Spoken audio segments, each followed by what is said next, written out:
제10장. 예수께서 그의 12제자를 부르사 더러운 귀신을 쫓아내며 모든 병과 모든 약한 것을 고치는 권능을 주시니라.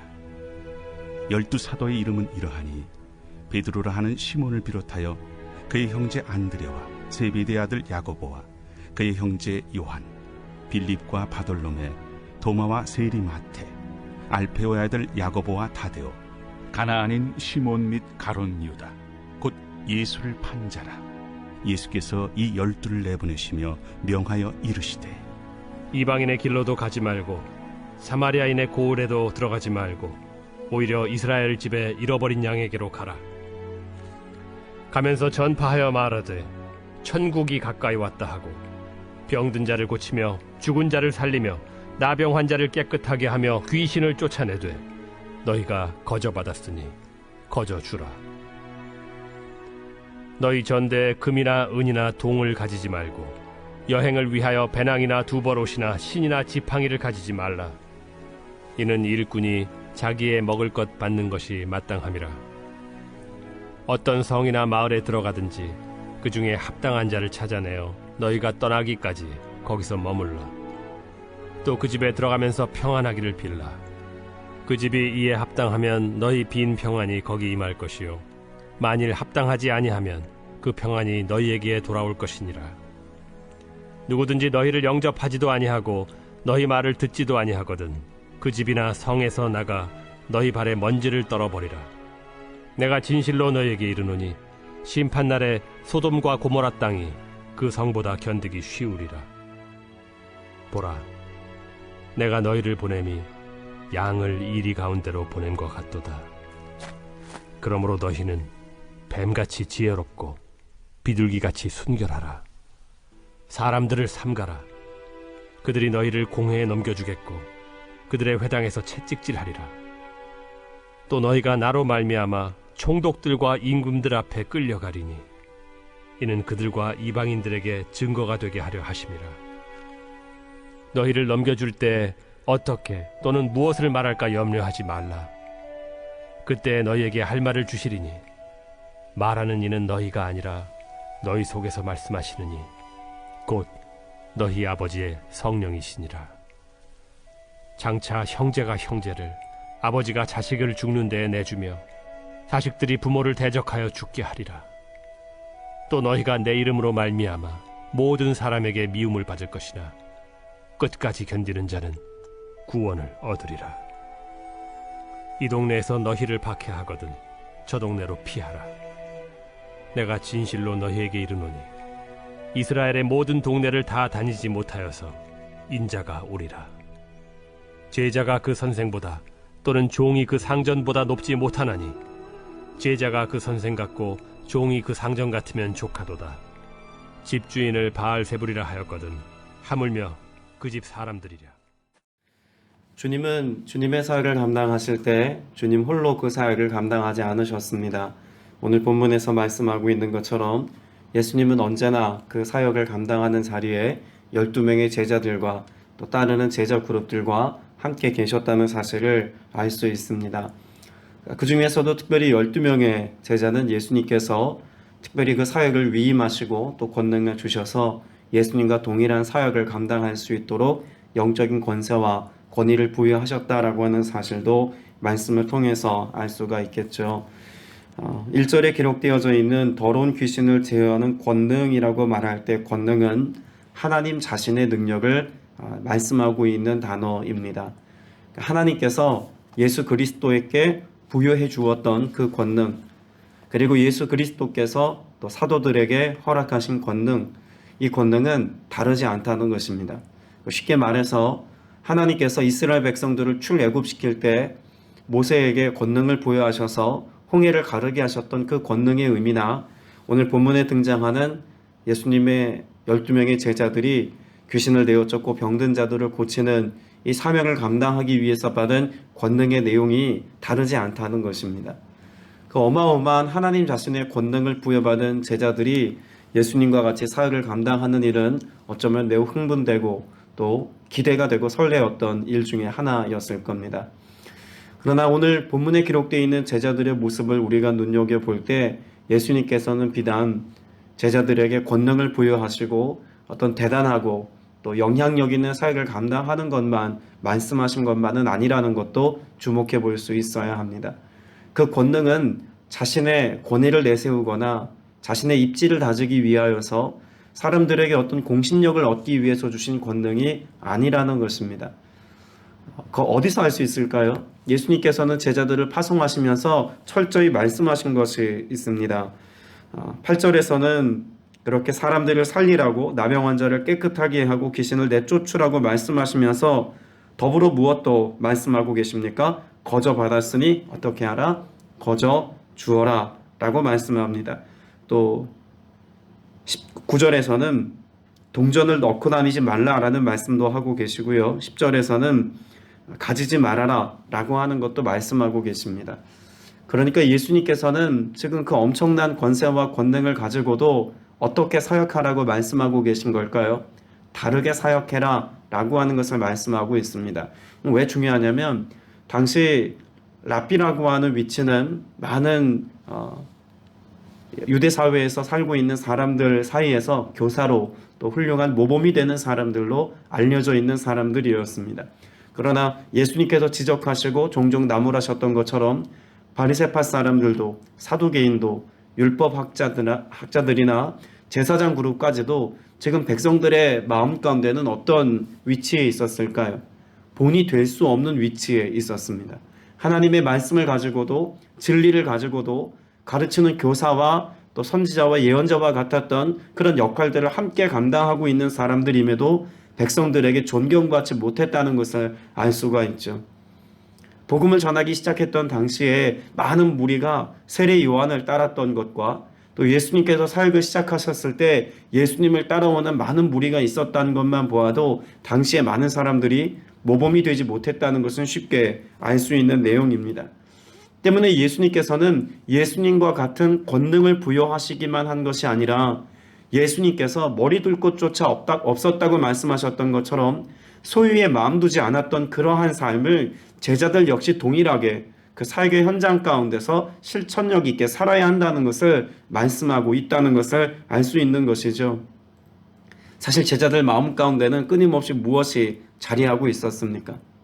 예수님이 왕이 되시면 내가 예수님과 함께 있음으로 인하여서 높은 자리를 차지하거나 혹은 사람들로부터 인기와 명예와 명성을 얻을 것이다라고 하는 기대감이 이들의 마음 가운데는 적지 않게 있었다는 것을 제자들의 다툼의 모습에서 우리가 읽을 수 있지 않습니까? 그런데 예수님께서는 권능과 더불어서 욕심을 따라 자신을 위하여의 삶을 선택하지 말 것을 친히 당부하셨습니다. 이 내용이 오늘을 살아가는 우리 그리스도인들에게 왜 중요할까요? 우리가 예수 그리스도를 믿는 믿음의 본질은 주님을 따르는 데 있습니다. 주님을 따른다는 것은 무엇을 위함에 있다고도 말할 수 있을까요? 예수님처럼 사는 겁니다. 예수님 닮아감에 있다는 거죠. 그렇게 예수님을 닮아 예수님 따름의 삶을 살아가는 자들에게 항상 주님은 무엇을 약속하고 예비해 두셨습니까? 그 권능을 우리에게 허락하시겠다고 약속하셨습니다. 예수님께서 부활하시고 40일 동안 제자들과 만나서 교제하실 때도 말씀하셨고 마지막으로 하늘로 올라가셨을 때도 하늘로부터 이 권능을 받게 될 때까지 기도의 자리를 이탈하지 말 것에 관해서도 말씀하셨습니다.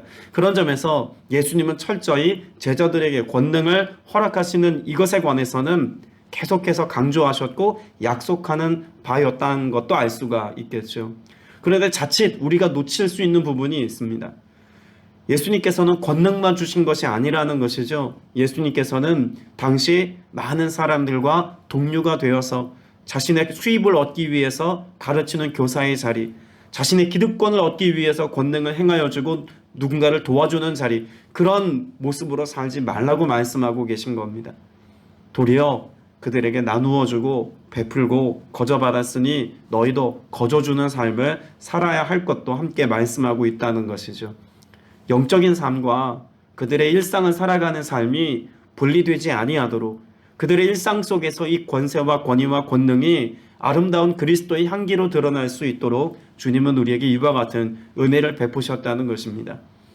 오늘날 그리스도인들의 삶을 포함하여서 목회자들이 이르기까지 가장 큰 결핍의 문제라고 하는 것이 있다면 무엇이라고 말할 수 있을까요? 우리의 삶을 이분법적으로 구분해 놓는 세상의 논리에서 빠져나오지 못했다는 것이 가장 큰 연약함이고 결핍의 문제라고 말할 수 있습니다. 여러분, 이것이 왜 결핍의 문제라고 말할 수 있을까요? 세상은 끊임없이 분리시켜 놓습니다. 영적인 것과 육적인 것, 그리고 세속적인 가치와 성스러운 것, 이것을 끊임없이 구분지어 경계를 짓는 일에 열심을 내죠. 왜 그럴까요? 예수 믿지 않는 사람들과 하나님을 알지 못하는 사람들 하여금 그건 영적인 일이어서 우리가 살아가는 일상에 그 어떤 영향력도 미칠 수 없는 것이야. 그러니 그거는 사치스럽거나 혹은 가치 없거나 혹은 무모하거나 불필요한 것들로 여기게 만드는 것이 세상에 하는 그런 논리라는 것입니다. 그러나 기억하십시오. 하나님은 세상을 창조하셨을 때 어떻게 창조하셨습니까? 이 땅의 모든 만물의 것을 하나님의 말씀으로 창조하셨습니다. 그리고 인간을 창조하시고 난 뒤에 생명이 되게 하셨습니다. 영적인 것과 영적인 존재가 살아가는 세상의 가치가 분리되는 것이 아니라 그 영적 존재로 하여금 눈에 보이는 모든 물리적인 것들을 다스릴 수 있는 권세를 하나님이 허락하셨다는 것이죠. 때문에 세상을 바라보는 우리의 가치관이나 세상을 바라보는 우리의 시선은 항상 어떤 것이어야 합니까? 천하 모든 만물과 사람을 포함하여서 그 모든 살아가는 환경이 다 하나님의 통치와 다스림 가운데 있다는 통전적인 의미에서의 세계관을 가지고 살아가는 것이 무엇보다 중요하다는 것입니다. 지금 예수님의 사역도 그러했고 예수님의 제자들에게 예수님이 말씀하고 계신 내용도 결코 다르지 않습니다. 분명 예수님께서는 영적인 일들을 감당하고 계십니다. 하늘의 권세와 권능을 가지고 하늘의 능력을 나타내는 그런 사명과 사역을 인생들에게, 특별히 연약한 자들에게 베풀고 계시죠. 그러나 그 영적이고 위대한 하나님의 사역이 그들의 일상과 무관한 어떤 일들이 아니라 나병 환자를 고쳐주고 앓는 사람들을 치료해주고 더불어서 죽은 사람을 살리며 죄인들의 삶 가운데 의로움의 길에 이를 수 있는 생명을 살리는 일에 예수님께서 헌신하고 계셨고 제자들에게도 이것을 당부하고 있다는 것을 말씀하고 있습니다.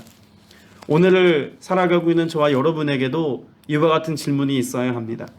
우리는 너무 성스러운 것과 세속적인 것을 이분법적으로 나누어서 교회에서는 거룩한 행위를 하다가도 가정과 우리의 일터와 일상 속에서는 그 거룩함을 잃어버려도 괜찮은 것처럼 살아가는 일상을 살아가고 있는 것은 아닌지 우리의 삶을 돌이켜 보아야 할 것입니다.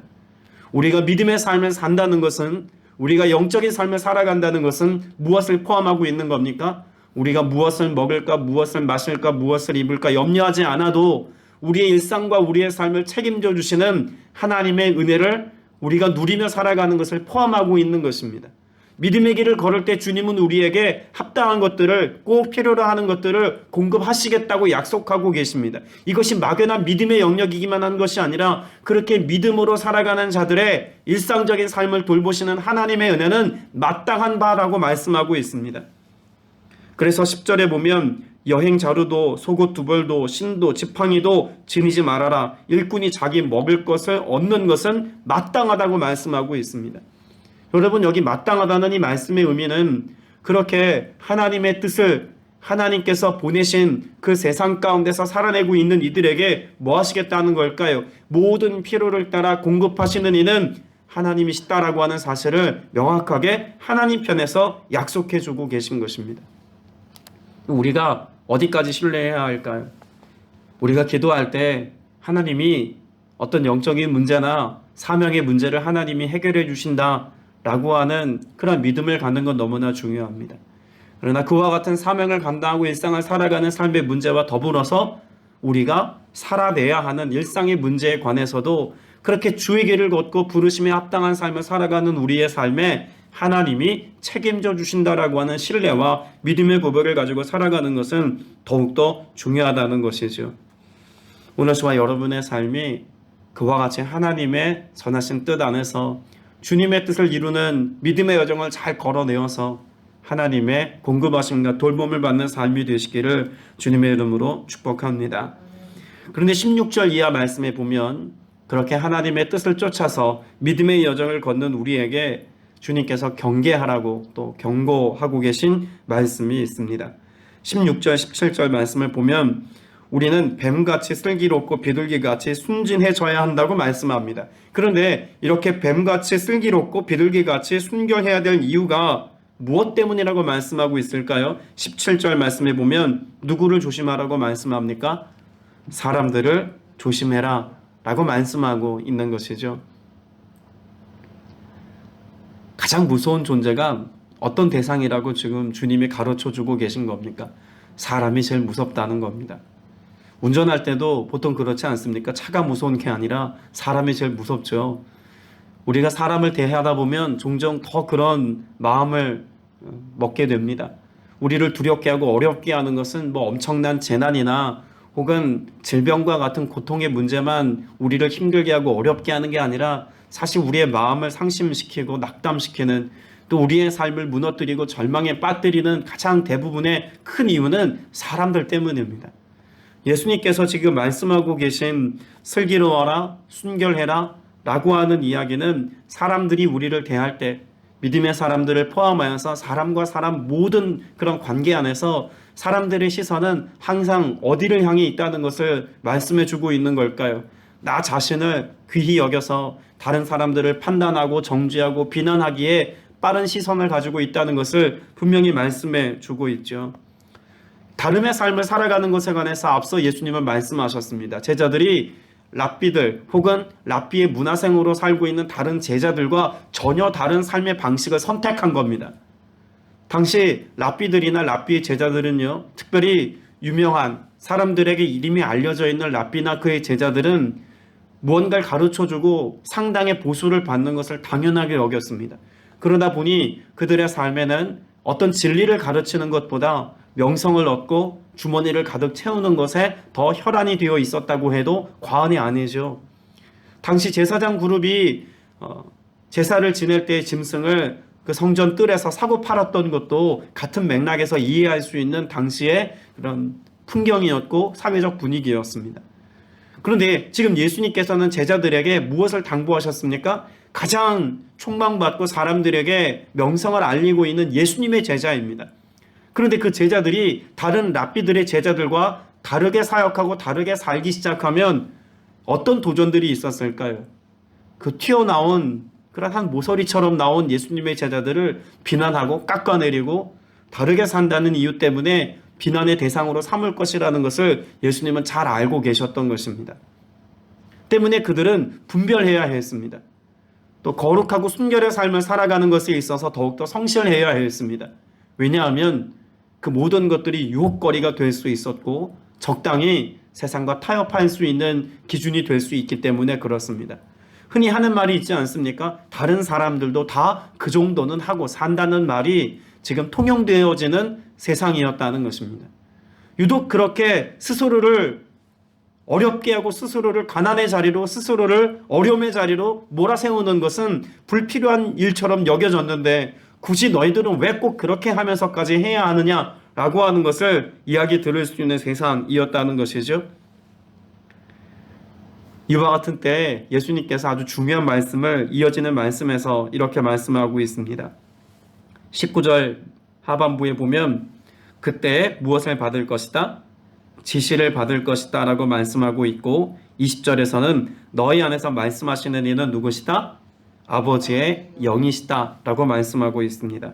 자, 그러면 그렇게 끌려가더라도 혹은 비난을 받고 세상 사람들로부터 인정받지 못한다고 할지라도 그들을 이끄시고 그들을 견인하시고 그들의 삶을 보호하시는 이는 누구시라는 겁니까? 여전히 하나님의 보호와 돌봄 속에 그들이 이 일들을 감당하게 될 것이라고 말씀하고 있습니다.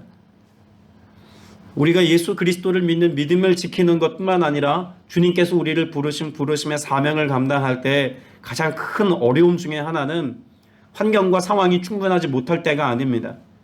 내 생각과 타협하고 싶을 때이거나 혹은 사람들의 많은 이야기들을 듣고 내가 갖고 있는 그 연약함의 생각을 하나님의 뜻과 상관없는 어떤 나의 생각들을 세상의 가치와 적당히 믹스해서 괜찮은 것으로 타협하고 싶은 마음이 우리들의 마음 가운데 들 때 이것이 우리로 하여금 가장 큰 어려움에 빠뜨리는 이유가 된다는 것을 알아야겠죠. 때문에 우리는 무엇에 근거한 삶을 살아야 합니까? 앞서 19절에서 말씀하고 있는 지시라고 하는 것과 같이 우리는 하나님의 말씀이라는 표준을 따라서 살아갈 수 있어야 합니다. 우리가 더욱더 깨어 기도하고 하나님의 은혜를 구하여서 아버지의 영, 성령의 인도하심을 받아서 그 아들의 권세에 합당한 은혜를 누리며 살아가는 삶을 이어 살아가는 것이 우리의 삶의 태도가 되어야 합니다. 내 생각과 판단 혹은 세상의 많은 사람들이 말하는 소위 주류가 이야기하는 이야기들에 끌려가는 것이 아니라 그 주류와 다수가 우리에게 무엇을 말하든지 간에 그 어떤 영향력 있고 힘 있는 사람이 말하든지 간에 오늘 내게 지시하시고 말씀하시는 분 바로 그 하나님의 말씀과 계명과 뜻을 쫓아서 믿음의 길을 선택할 수 있는 용기가 있는 것이 참된 제자의 삶이다라고 하는 것을 분명히 우리에게 말씀해 주고 있는 것이죠.